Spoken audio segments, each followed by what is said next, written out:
High বন্ধুরা, সবাই কেমন আছেন? আমি এখন দেখাবো আপনাদের একটা পিস্টন। আসলে পিস্টন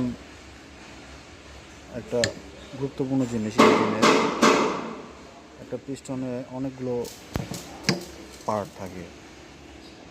সেটা হচ্ছে piston, piston ring, gudgeon pin, circuit lock,